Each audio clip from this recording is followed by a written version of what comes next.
the great questions in life, the meaning of life, or what am I doing here, or what should I do, they all have paradoxical answers.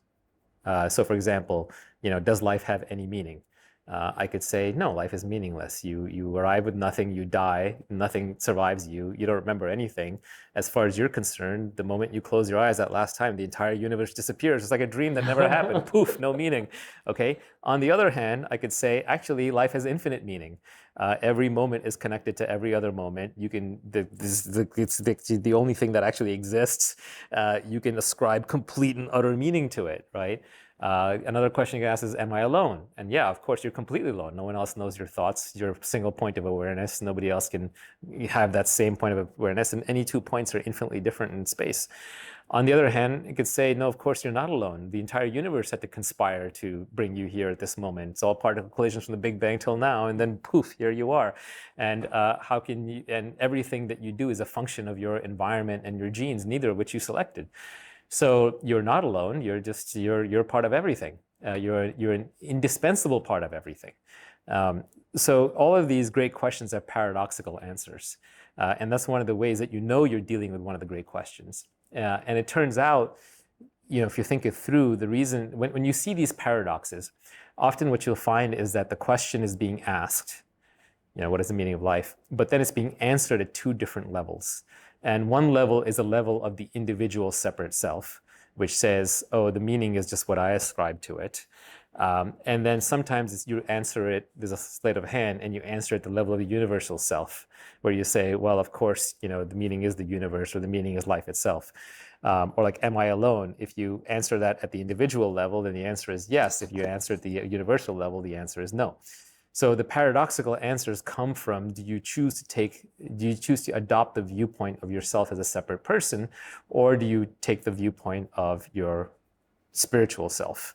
And we jump between those contradictions very loosely without paying attention. And we end up with these paradoxical answers, and we think the question is not solvable. But that's not entirely true. It is solvable. It's just, which level are you speaking from? So for example, going back to the Buddha, not the Buddha, but a Buddha, any enlightened person, they don't have any sense of persistent separate self. And so they're always answering at the universal level. And in that sense, they're freed of contradictions. And I think the reason we admire those people is because we ourselves want to be freed of this internal contradiction. Borges had a great saying that in every human there is a sense that something infinite has been lost. Wow. And I love that phrase because to me, that's kind of, if I think about kind of what's going on here, right? I can't prove it. So at the end of the day, you should figure it out for yourself. But I think what's going on here is that there is a universal self, which is just raw awareness. And that's all there is. Everything in your experience is awareness. In my eyes, based on what I've read and learned through the show, I feel like Hinduism explores exactly this question. What is the infinite self? Yeah, Hinduism gets closer than anybody else, but any ism isn't going to quite get you there because it's an individual thing. The word Hinduism is not liked by modern day Hindus. We refer to it as Sanatan Dharma, which is like the eternal faith. Yeah. And what I like about Hinduism is that it lets kind of everybody find their own way, and you can pick your God, you can pick your path. It's a buffet. Yeah, it's a buffet, but it has to be because there are as many paths as there are people. And because you created an individual story, right? There's kind of an awareness or a consciousness.